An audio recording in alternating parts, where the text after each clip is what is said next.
नाम का एक हलवाई रहता था। उसकी दुकान दूर दूर तक मशहूर थी। आसपास के सभी गांव वाले महेश की दुकान से ही मिठाई लेते थे। भाई मजा आ गया, क्या लजीज रबड़ी है। ये लड्डू भी लीजिए, शुद्ध देसी घी के हैं, आज ही बनकर आए हैं। लाओ भाई लाओ, 1 किलो लड्डू भी पैक कर दो। महेश का एक बेटा था रवि। रवि ने पढ़ाई छोड़ दी थी और वो दिन भर घर में ही बैठा रहता था। उठ बेटा रवि, आज मेरे साथ दुकान पर चल। मैं वहाँ क्या करूँगा पापा? अरे दुकानदारी सीख बेटा, आगे चलकर ये सब तुझे ही तो संभालना है। मुझे ये सब कुछ नहीं संभालना, मैं वीडियो गेम खेलूंगा, फिर दोस्तों के साथ बाहर जाऊंगा। हे भगवान, इसे थोड़ी अकल दे दो। ऐसे ही चलता रहा तो आगे न जाने इसका क्या होगा। महेश बड़बड़ाता हुआ दुकान चला जाता है। दुकान पर ओ घसीटाराम, मुझे थोड़े चक्कर आ रहे हैं, जरा पानी तो लाना। जी जी मालिक। सुन, मैं घर जा रहा हूँ, आज दुकान तू संभाल ले। जैसा आप कहे मालिक। महेश बिस्तर पर लेटा है। आपको बहुत तेज बुखार है, 1 हफ्ते बेड रेस्ट करनी होगी और ये दवाइयाँ लेनी होगी। हाय राम, ये क्या हो गया आपको? मैं तो 1 हफ्ते में ठीक हो जाऊंगा, पर दुकान कौन संभालेगा? आप फिक्र ना कीजिए जी, मैं रवि को समझाकर दुकान भेज दूंगी। आप बस जल्दी से अच्छे हो जाइए जी। अगले दिन रवि दुकान पर पहुंचता है। आइए आइए मालिक, मैं आप ही का इंतजार कर रहा था। क्यों? ये मेरी दुकान है, मैं जब जी चाहे आऊँ। तुम लोग सुबह से आकर काम पर लग जाया करो, समझे? जी जी जी मालिक, दरअसल लड्डू बनाने हैं तो घी लेने जाना है, 5000 रुपए दे दीजिए। 5000? तुम्हारा दिमाग तो ठीक है? इतने महंगे लड्डू बनाएंगे तो मुनाफा क्या होगा? पर देसी घी भी तो बहुत महंगा है ना मालिक। क्या जरूरत है देसी घी की? डालडा ले आओ। पर मालिक। मुझसे बहस मत करो, जितना कहा गया है करो। और क्या क्या बन रहा है? मावे की बर्फी मालिक। मावा मावा मावा। तभी उसकी नजर एक डब्बे पर पड़ती है। ये क्या है? ये रवा है मालिक। एक काम करो, हर 1 किलो मावा में 200 ग्राम रवा मिला दो। पर बर्फी का स्वाद बिगड़ जाएगा मालिक।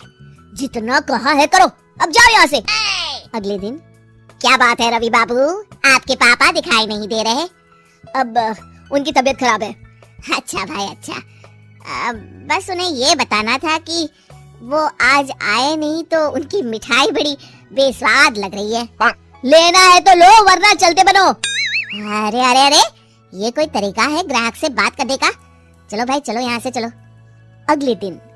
भैया, कल जो मैं लड्डू ले गया था उनका स्वाद बड़ा बेकार लगा। महेश बाबू का नाम सुनकर बड़ी दूर से आया था। 200 रुपए में इससे अच्छा और क्या मिलेगा? सुबह सुबह मनहूस बातें मत करो, कुछ लेना है तो लो, वरना फूटो यहाँ से। रवि के इस व्यवहार के चलते 2-4 दिनों में ही ग्राहकों का आना कम हो जाता है। मैंने तो सोचा था कि कम पूंजी में ज्यादा मुनाफा होगा, पर यहाँ तो घाटा हो रहा है। आखिर चक्कर क्या है? लगता है ये दुकानदारी मेरे बस की नहीं। महेश ठीक होकर दुकान लौटता है तो घसीटाराम उसे सब कुछ बताता है। हे भगवान, इसने तो मेरी सालों की मेहनत पर पानी फेर दिया। अब क्या करेंगे मालिक? कुछ नहीं, सबसे पहले तुम पहले की तरह शुद्ध और अच्छी मिठाइयाँ बनाओ और मुझे गांव के उन सब लोगों के नाम बताओ जिनसे रवि ने बदतमीजी की। रवि, कल सुबह दुकान पर आ जाना, बहुत जरूरी काम है। मुझे नहीं आना, मैंने 1 हफ्ता दुकान संभाल ली है, आप संभालो आप। दुकान तो तूने जैसे तैसे संभाल ली, पर सीखा कुछ नहीं। कल तुझे बहुत जरूरी सीख देनी है। रवि पैर पटकता हुआ बाहर चला जाता है। अगले दिन। ये ले ताजी शुद्ध मिठाइयाँ। मैं इतनी मिठाइयों का क्या करूँ? इन्हें उन सब के घर देकर आओ जिनसे तुमने बदतमीजी की, और साथ में माफी भी मांग लेना। अरे पर मैंने तो सिर्फ उन्हें। बेटा, घर आया मेहमान और दुकान पर आया ग्राहक भगवान के समान होता है। अब तो जल्दी जा और कल से कमाल देखना। रवि उन सभी 4-5 लोगों के यहाँ जाकर मिठाई देता है और माफी मांगता है। अगले दिन दुकान पर ग्राहकों की भीड़ लग जाती है। मान गए महेश बाबू, आपने तो आते ही घर तक मिठाई भिजवा दी। बस मेरे बेटे की गुस्ताखी को माफ कर देना भाई, उसमें अब तक बचपना है।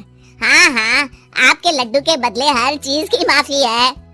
भाई आज तो मेरे पड़ोसी भी आपकी उदारता देख के दंग रह गए। इतनी बड़ी दुकान के मालिक का बेटा घर तक माफी मांगने आया। भाई रिश्ते निभाना तो कहीं आपसे सीखे। बस आप लोगों की दया है।